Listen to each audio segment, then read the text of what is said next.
DreAllDay.com. You're now tuned in to the show where you learn the discipline to show up day after day to do the work, the confidence to put yourself out there boldly and authentically, and the mental toughness to continue showing up, doing the work, putting yourself out there even when the success you've expected to achieve is yet to be achieved. And on top of all this, you get a huge dose of personal initiative. That's the go-getter energy that moves all of us, including yourself, to go make things happen instead of waiting for things to happen. Then we put all this together into a series of frameworks, approaches, insights, strategies, techniques, bunch of books, daily masterclass, and one unifying philosophy that is called Work on Your Game. My name is Dre Baldwin, also known as Dre All Day, and welcome to the show. And today's topic is why you must get your shit together. Why it matters so much to make sure that you have your shit together. Now, maybe you think this is an obvious topic. Of course you want to get your shit together, but I'm going to explain it in a way that maybe you hadn't thought of as usual. But before I do that, let me tell everybody, I have a daily motivation text that I want to send to your phone every single day. Maybe even today, if I haven't sent it out already. If you want to get it, just send me a text at this number. My number is 305-384-6894. Once you text me there, we'll confirm you. You'll get that daily motivation every day, and you can exchange with me there because I do respond to my texts. Spend time every day going through those texts and responding. So that number is down below in the show notes as well. Now, this topic today, why you must get your shit together. This is something, again, you might think this is an obvious thing. Of course, you want to get your shit together. You're working on getting your shit together, Dre. That's an obvious one. I appreciate you saying it, but I don't need that. Give me something deeper than that. Of course, I'm gonna give you something deeper. All right, that's what we do here every single day at Work on Your Game. So I don't even need to give too much of an intro on this particular subject. Let's get into it. Point number one. Topic once again is why you must get your shit together. I have heard more than one behavioral expert or social skills expert say something along the lines of something like this. When you don't have your own shit together, it starts to leak out of you, and other people can perceive subconsciously that something about you is just not all on point. Something about you is not all sharp. And this is the reason why you want that daily motivation text, because every day my text is going to keep you focused, sharp, and on point for that day and every day subsequently. But they say if you don't have your shit together, then people can notice. People can read it off of you. It's kind of like if you're fearful, people can feel the fear coming off of you. They might not even know what you're afraid of, but if you're fearful, people can notice that fear. If you're anxious, people can feel that anxiety. If there's tension, like you ever walk into a room or be around another person, you could tell that they're tense for whatever reason. You don't even know why they're tense. You don't know why they're anxious or why they're angry or why they're fearful. Or you ever be around a person that's really happy and you can just feel that they are in that state, but you don't even know why. You might not even know who the person is, but you can feel that energy. Because human beings, we have a sixth sense for noticing the energies of other people. So the positive energies, we can notice those in people, but we also can notice the negative energies. Have you ever, for example, been around a person who it was just something about them that they just looked like, they just felt like trouble? You ever been around somebody like that? I remember I went to lunch with somebody one time. It was a male, and he said something to the waitress. He was interested in the waitress. The waitress was pretty, and he was asking her for a phone number or something like that. And she said, "Nah, you look like trouble." And she wouldn't give him her phone number. She would not give him her phone number. And what she was expressing, and she was saying it in a tongue-in-cheek way, but I think she actually meant it at the same time. She said it in a tongue-in-cheek way, but she seriously meant it, was that she was perceiving something in this gentleman that told her, like, yeah, this guy, something about this guy's energy is just not in sync with my energy. That's what she was saying when she said what she said. And all of us have gone through this. All of us have experienced this. You ever come across a person where they were saying all the right things and everything they said seemed to line up in a logical way if you were just reading it off a piece of paper, but the way they said it, or something about their energy, or a look in their eyes, or just something about the way they were dressed, or just something just told you something is off here. Your instincts were telling you, your gut was telling you something wasn't right. And maybe in that situation, you got a lesson in life because you followed through and dealt with them anyway and got burned, or you listened to your instincts, listened to your gut and said, no, I'm not dealing with this individual because something about them just ain't right. But we all have experienced it. Now, what we did in that situation is a different story. Who knows? But this leaks out of people. So when you don't have your shit together, it leaks out of you. People can notice that. They might not notice specifically what it is about you that seems not right, but there's something about you that they're noticing. And people can tell it if you're not taken care of, or let me say it again, the energy is leaking out of you if you know in your own mind that you're not taking care of your own personal life, it will negatively affect your ability to influence other people.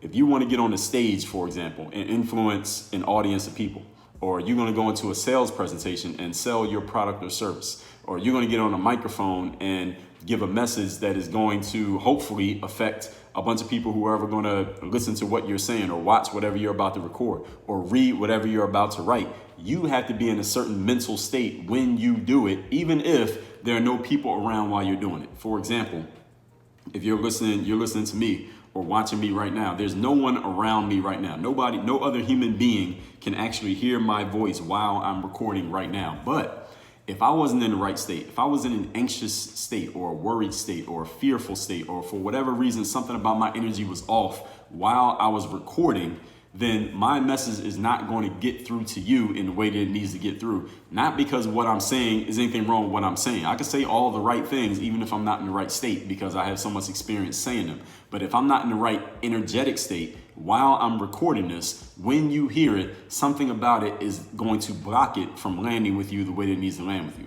I need to be in the right state.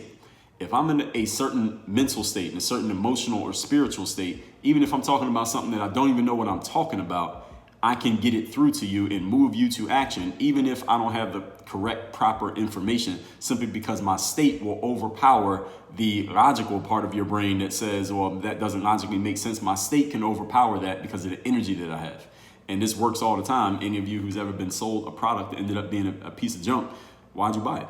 Not because you're an idiot, but because the state, the emotional state that you were in, that you got put in, or the emotional state of the person who was selling to you, actually probably a combination of both, bypassed the logical centers of your brain and went straight to the emotional center, and that emotion moved you to action. You bought something, and then when your emotion subsided, you realize, oh, this is a piece of junk that I bought. Why? Because this is how it works. This is how human beings work all the time. So when you don't have your shit together, your energy is not right, you will never be able to influence another person. So when you want to influence somebody else, doing this, let's reverse engineer this. You want to influence another person, you got to get yourself in the right state. And the more you can get into and stay in the state that you want to be in, that zone, some people call it being in the zone. I wrote about being in the zone in this book right here, Work on Your Game. You can get this at workonyourgamebook.com, or when you go claim your copy of the third day, we have a bundle called the Mental Game Super Duper Bundle that includes not only Work on Your Game, but 3 other books. So you could have this plus 3 other books, plus the third day. So that's a lot of reading material. You can get that when you go to thirddaybook.com. But in the book, Work on Your Game, I talked about getting into the zone. It's about getting into a certain mental state. It's not about, well, it is about physical as well, because getting into the zone also includes your physical. When you get into a certain mental state, you will carry yourself a certain way. You'll have a certain energy. You'll talk a certain way. You'll walk a certain way. There's a certain way you're thinking. There's a certain look that you're going to have in your eye. All of that stuff comes with you being in that certain mental state. And if you're not in that zone, if you get knocked out of your zone, you may still be able to be effective depending on who you're talking to, depending on your skill level, but you won't be at your most effective level. And people can tell when there's something off. And I 100% believe in the fact that not having your shit together, whatever that means to you, it will negatively affect your ability to influence other people. Because even as I talked about in the episode on being 10 times better, the episode where I said sometimes in life you might have to be 10 times better than other people. That was episode number 1661, that you might have to work 10 times harder than other people. When you know that you have faced down challenges that other people have not faced down, when you know you've dealt with, maybe you had to climb up a steeper hill than your competition, you have a level of confidence that comes with that can't be taught. And it can't be faked. Someone can't pretend to have worked as hard as you did to get to the same spot. So if you look at the person to your left and to your right, at the position you're in life, and you know that you had to work 10 times harder than both of them to get to where you are, even though y'all all at the same spot, there's a certain level of confidence that comes with that. There's a certain level of self-belief and a certain level of energy and self-assuredness that comes with that those other 2 people who didn't have to do what you had to do, they can't fake that confidence. At least not for long. So what are these things that I'm talking about when I say having your shit together? Let's get into that. Point number 2. Today's topic again is why you must have your shit together in life. And having your shit together is in all areas. I'm not just talking any one specific thing, but let's talk about it. First, let's start with the little things. The little things that you have full control over, and the things that you just do either by habit or by choice or by discipline, by routine on a day-to-day basis. Things like making your bed in the morning. When you wake up out of bed, actually making the bed so that when you come back to sleep, because sometimes, I mean, logically we could look at it and say, well, look, why make the bed? I got out of bed, it's messy, but nobody else is gonna even see that bed before I come back here at night and get in it again. Why even make the bed in the first place? Why not just leave it like that? Nobody's gonna see it anyway. What's the point of making the bed? And this is part of having your shit together. It's the small things that there's a small discipline that can make a big difference, because again, it's a little thing in your mind, and it's a little thing that is you're going to be communicating this unconsciously with other people. And again, they might not know, hey, this person didn't make his bed. I can tell by his energy. No, it's not going to be like that. But they can tell if there's something off about you unconsciously. They might not connect with you because something unconsciously about you isn't all the way where it's supposed to be. And it's going to cause that disconnect. Even though you said all the right things, they heard all the right things, but for whatever reason, the connection just doesn't happen. It might be a little thing like this, that you didn't make your bed this morning. If you have dirty dishes in your sink, put them in the dishwasher or wash them, whatever you need to do with those dishes. You have a parking ticket that you know you're going to pay anyway, but you just don't want to see the money leave your account. You don't want that $150 to leave your account. Pay the parking ticket. Fold your laundry. You got laundry in the dryer that needs to be folded. Fold it and put it away. When your alarm clock goes off, are you actually getting out of bed? Are you hitting the snooze button? Or are you laying there for 5 minutes going through your social media feed before you actually get up? Stand up straight and have good posture when you're walking around. If you're sitting in the chair right now, wear clean clothes. Even if you're just going outside to walk the dog, even if you're just going to the mailbox, even if you're just going to the grocery store, you think nobody's going to see you, or you don't want anyone to pay attention to you anyway. Put clean clothes on and make yourself presentable, because hey, who knows? The news van might be outside of your house about to take videos and pictures of you. You don't know why, but who knows? Somebody might see you. You might get seen when you go out to the grocery store. You never know who you might run into. It might be the love of your life that you run into, and it's love at first sight. Now you're not presentable. Now that person might not be interested because you didn't present yourself in a way that would grab their attention. Present yourself as if somebody is going to see you, even if you're trying not to be seen. In other words, and again, these are just examples that I'm giving. I'm not saying you have to do all these things, but I would suggest that you do. In other words, exercise the simple daily disciplines that you already know would actually help you. These simple daily disciplines, taking care of things in your home, taking care of things in your body. There's a phone call that you need to make. There's some emails that you need to reply to. There's some texts that you need to send out. There's some little household things that you need to take care of. You got trash that needs to be taken out, dishes that need to be washed, clothes, laundry that needs to be folded. Just take care of those things, because that discipline and the energy that you get from knowing that you have exercised that discipline will carry over into bigger things in life. Everyone has heard the saying, how you do anything is how you do everything, right? We've all heard that, and we all understand that it does actually apply in life. And a person who is not willing to exercise simple daily disciplines on little things that they can easily handle, you're probably not going to deal with them on any bigger things, simply because you're like, all right, well, if they can't handle that, then what are they going to do with a bigger situation? Any of you who's ever studied finance, or any of you who teach finance or work in finance, you've heard people say, I've heard many people say this, that if you can't do smart things and make wise decisions with $100, you will not start making wise decisions all of a sudden when you get $100,000 or $100 million. If you can't handle the small job, then you can't do the big job.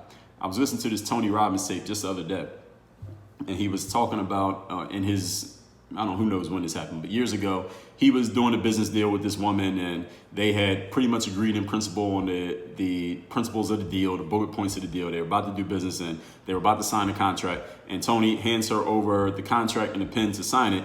And when he does, she notices, she noticed Tony's hands, and on his hand, and she grabbed his hand, and she said, "What is this?" And she was looking at his fingernails, because at the time, he was a nail biter. He would bite his fingernails. And he had bit his fingernails like down to I don't even know what you call it, but he bit his fingernails so much that his fingernails would start to bleed. So his fingernails had like dried blood inside them because he bit his fingernails so much.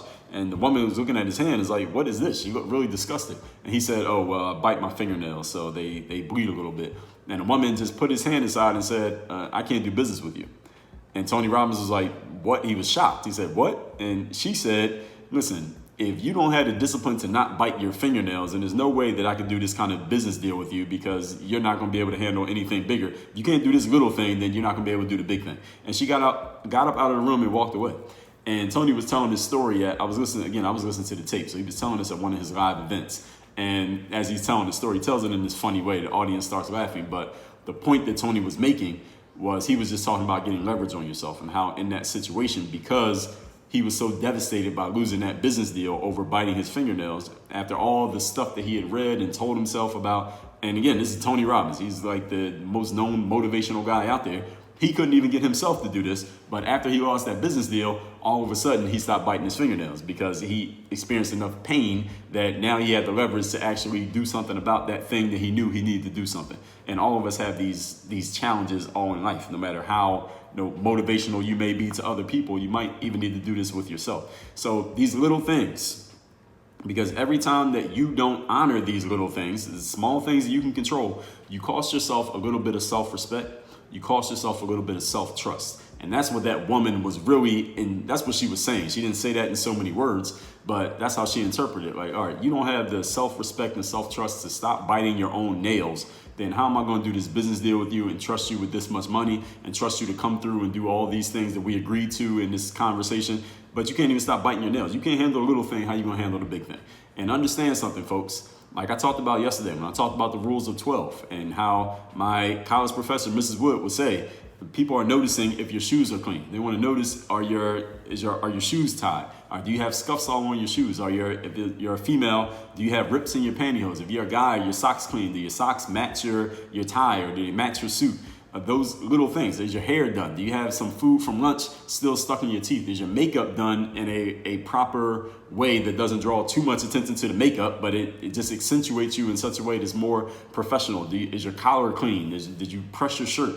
Do you have is your tie wrinkled? Those little things. Again, these are little tiny things, but that little thing could tip somebody off that, all right, if this person can't even pay attention to this little detail, this kind of detail that might not even be that big of a deal, then what are they going to do when we're doing something that's much bigger? What are they going to do when we give them all this money? What are we going to do? What are they going to do when we give them this prominent role in this job and they need to pay attention to all the details, but they can't even handle this little detail in the thing that they're doing right now? So all of these things matter when we're talking about these, like I talked about yesterday, the rules of 12, these little things. If you're not handling little things, people notice this and it will influence their decision on doing big things with you. Does everybody follow what I'm saying here? Good. Point number 3. Today's topic, once again, is why you must have your shit together in life, whatever that means to you. And everyone who's listening to this, you know there are some things in your life in which you need to get your shit together. And for whatever reason, you've been putting it off. For whatever reason, you've been rationalizing and giving yourself a story and just not doing it because you've been giving yourself other things to do so you don't have to focus on these areas where you need to get your shit together. Let this be your wake-up call to go get your shit together in those areas, because it is affecting you in ways that maybe you don't even consciously notice. We're not done though. Point number 3. Adopting this mindset will help you to stop making excuses for yourself. This is the biggest value that you're going to get out of it. It's not even what you're going to get in dealing with other people. But when you start giving yourself excuses for biting your nails, like Tony Robbins said, or not taking care of the dishes at night and just letting them sit there overnight and just say, I'll wash them in the morning, what's the difference? Or not making your bed because nobody's going to see the bed until you get home. But listen, you're going to see it. You're going to wake up in the morning and see those dirty dishes in the sink. You're going to know that you're biting your nails down to the cuticle and making your fingers bleed, even though you're out here teaching people about motivation and mindset. You know that you're not doing those things. That's the most important relationship that you have, is the one that you have with yourself. The conversation you're having with you is not about what you're saying to other people or what other people say to you or even what other people think about you. It's about what you deep down know you're doing or not doing that is affecting you in some way, even if you can rationalize it and write it off as a little thing that quote unquote doesn't matter. Even though we all understand that nobody's life is ever going to be perfect. You're never going to have everything lined up perfectly all at the same time. And if you do, it only lasts for like 2 minutes before something needs to be addressed. You can still take ownership of working on it and knowing what needs to be done, as opposed to continually giving yourself convenient excuses for leaving things unaddressed, which is what many of us do in life. And even though you may never have, again, you never have everything perfect at once, that's okay as long as you're taking responsibility for what's not perfect. What many of us do is rationalize. We make up these stories that make it okay for things that are not taken care of, not even being addressed, let alone they're not perfect. Because we all have areas of our lives that we're working on stuff and it's not perfect, but we also have areas of our lives where things are not perfect, but we're not even doing anything about it. We're not addressing it. We're not getting information. We're not thinking about it. We come up with a story that makes it okay for us to sleep at night without addressing that thing at all. That's what I'm trying to help you get out of. So even if everything's not perfect, actually, even though everything is not perfect in your life, I know it to be true, mine, neither, nobody else's, at least be addressing it. At least acknowledge it and see it for what it is. This is part of getting your shit together, is that you're working on it. You're in the process of dealing with these things, not completely ignoring them. That is the essence of what getting your shit together is about. Not being perfect, not having everything as exactly as, who knows, whatever ideal you think is out there. Is about you actually addressing it and working on your game. That's why the show is called Work on Your Game, because there's never a point when you can just completely stop working on your game, that everything is perfect and everything is working. There's always going to be something that needs to be dealt with, because we as human beings are an imperfect creature. All right? We are mere mortals. None of us is perfect. So nobody's life is perfect, no matter how they present themselves to be from the outside looking in. Nobody's life is perfect. It's about the way that how much of it are we addressing, the non-perfect things? Are we addressing it? Are we ignoring it? Are we doing something about it? It's when things are not where they're supposed to be and you still don't take ownership, that's when you get in trouble. So that's what I am stressing that you start paying attention to here today. Let's recap the class, which is why you must get your shit together. Number one, I've heard many behavioral and social skills experts talk about this, and when you don't have your own shit together, it leaks out of you. It's something that people perceive in you subconsciously, even though they may not even know what it is about you that they are perceiving. So this is something that I talked about in the episode on being 10 times better, that when you've worked harder than other people and you know you face down challenges that they haven't, you have a level of confidence that they can't have. But at the same time, if you work 10 times less than other people to get to the same spot, you know that as well. And both of those affect you in ways that do come off to other people, even though they may not be able to pinpoint exactly what it is. Number two, start with the little things. Make your bed, get the dirty dishes out the sink, pay your parking tickets, fold your laundry, wake up when the alarm goes off, stand up straight, wear clean clothes. In other words, exercise the simple daily disciplines that you know you're supposed to be exercising for yourself. Because when you don't do it, you're costing yourself a little bit of self-trust and a little bit of self-respect, and you know that even if nobody else does. And number three, adopting this mindset will help you to stop making excuses for yourself. Even though your life is and never will be perfect, nobody's life is perfect, you can take ownership of working on it, working on your game, and knowing what needs to be done, as opposed to making up stories and just burying it in your mind and acting like situations that need to be addressed in your life, just acting like they don't exist. That's the biggest mistake that people make, is just ignoring things. It's not that it's not your inability to make things perfect, because nobody's ever going to make everything perfect. It's your inability to address it at all that is actually costing you the most. Is when you don't take ownership at all, that's when you get in trouble.